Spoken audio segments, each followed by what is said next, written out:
राम राम साहब, आज भारतीय जनता पार्टी राजस्थान की परिवर्तन यात्रा में डीग में स्वागत सभा में उपस्थित यात्रा के संयोजक, भारतीय जनता पार्टी के पूर्व प्रदेश अध्यक्ष, राजस्थान सरकार में पूर्व में मंत्री रहे मेरे पिता तुल्य अरुण चतुर्वेदी जी साहब, हमारे इस यात्रा में हमारे बीच में मुख्य वक्ता के रूप में आए हमारे पड़ोसी लोकसभा के फतेहपुर सीकरी से सांसद, भारतीय जनता पार्टी किसान मोर्चा के राष्ट्रीय अध्यक्ष राजकुमार जी चाहर साहब। चाहर साहब, एक बात मैं आपसे कहना चाहूंगा कि आपने जब अपना उद्बोधन दिया तो लोगों ने बड़े ध्यान से सुना और मैं भी बड़े ध्यान से सुन रहा था और मेरे को उम्मीद थी कि आप एक आश्वासन यहाँ पर दे के जाओगे, तो वो आपने नहीं दिया, इसलिए आपकी तरफ से मैं दे रहा हूँ। वो आश्वासन ये है कि अगर डीग कुमेर में भारतीय जनता पार्टी अगर जीत दर्ज कराती है तो आपको कम से कम 100 कुंवारे लड़कों के ब्याह कराने पड़ेंगे, 4 वाटी।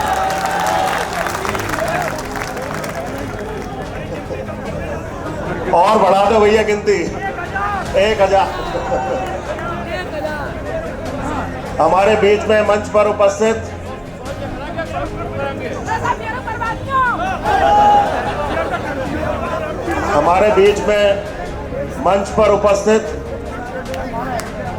हमारे पूजनीय स्वामी जी सीकर से सांसद स्वामी सुमेधानंद जी, जो मेरे पिताजी के बहुत अच्छे मित्र भी रहे हैं। हमारे बीच में उपस्थित हमारे संभाग के प्रभारी हेमराज जी मीणा साहब, मंच पर उपस्थित भारतीय जनता पार्टी के जिले के अध्यक्ष ऋषि बंसल जी और हमारी लोकप्रिय सांसद बहन रंजीता जी, और अलवर से हमारे बीच में आए भाई जाटव जी, और हमारी जिनका मैं आखिर में नाम लेना चाहूंगा क्योंकि वो हमारी अपनी डीग की रहने वाली हैं और भारतीय जनता पार्टी में एक बहुत ही अहम जिम्मेदारी को निभा रही हैं राष्ट्रीय मंत्री के रूप में। हम सभी डीग वासियों को आप पर गर्व है। ऐसे हमारे अलका जी गुजर साहब और उपस्थित सभी मंचासीन अतिथिगण, हमारे राजवीर जी पूर्व जिला प्रमुख, मनोज प्रधान जी और मंच पर सभी विराजमान व्यक्ति, और मेरे सामने बैठे भारतीय जनता पार्टी डीग कुमेर के मोतियों से अनमोल कार्यकर्तागण, आप सबको मैं बहुत बहुत धन्यवाद ज्ञापित करता हूं कि आपने आज इस सभा में पधार कर मेरा मान बढ़ाया, भारतीय जनता पार्टी का मान बढ़ाया, उसके लिए आपको तहे दिल से आभार। भाइयों, बोलने के लिए तो बहुत कुछ है, लेकिन क्योंकि मंच से इजाजत मिली है मात्र 2 मिनट की धन्यवाद देने की, तो मैं अपनी बात को समाप्त करने से पहले, क्योंकि जो सभा हो रही है एक ऐसी जगह पर हो रही है, डीग में जो ऐतिहासिक हमारा लक्ष्मण मंदिर है, और मैं उम्मीद करता हूं हमारे लक्ष्मण जी महाराज से, गिरिराज जी महाराज से, कि भारतीय जनता पार्टी के कार्यकर्ताओं पर निश्चित तौर पर उनका आशीर्वाद रहेगा और 2023 में होने वाले विधानसभा चुनाव में यहां से भारतीय जनता पार्टी जीत दर्ज कराएगी। देश विदेश की सारी बातें, हमारे पूरे प्रदेश की सारी बातें हमारे बड़े नेताओं ने रखी। मैं तो आपसे इस डीग की एक घटना बताना चाहूंगा। अभी जब ये परिवर्तन यात्रा की तैयारी कर रहे थे, उसमें जगह जगह भारतीय जनता पार्टी के कार्यकर्ताओं द्वारा होर्डिंग लगाए गए, बैनर लगाए गए, और जिसके सामने हम सभा कर रहे हैं नगर पालिका,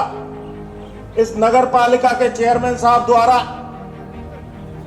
भारतीय जनता पार्टी के पोस्टर और बैनरों को रात में उनके कर्मचारियों ने 12-1 बजे यहां से उतारने का काम किया डीग शहर से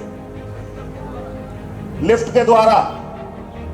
मैं कहना चाहूंगा चेयरमैन साहब तक मेरी आवाज पहुंच रही होगी, यहीं पास में उनकी दुकान है। चेयरमैन साहब और आपके नगर पालिका के जितने भी कर्मचारी हैं, आप लोग होश में आ जाइए। ज्यादा समय नहीं है, 3 महीने बाद सरकार राजस्थान में बीजेपी की आने वाली है। आपके जो ये काले कारनामे हैं जनता देख रही है। डीग में जो लाइटें लग रही है, रात में अंधेरा रहता है, 8-8 करोड़ रुपए की लाइट लग जाती है। आप डॉक्टर शैलेश के भारतीय जनता पार्टी के पोस्टर को डीग से तो उतरवा सकते हो, लेकिन जनता के मन में से कैसे उतरवाओगे, इस बात का जवाब आप देंगे ना मेरे को चेयरमैन साहब। मैं तो अपनी बात को ज्यादा लंबा नहीं करते हुए इस बात का मैं आपको वादा करके जा रहा हूं, अगर मेरे को मौका मिलेगा तो इस डीग कुमेर विधानसभा से, जो आज हमारी नगर पालिका डीग और कुमेर पूरे देश की सबसे भ्रष्ट नगर पालिकाओं में मानी जाती है, जड़ से खत्म कर दूंगा भ्रष्टाचार को। इस बात का मेरा वादा है। और आप सब पधारे, उसके लिए बहुत बहुत धन्यवाद। जय हिंद, जय भारत।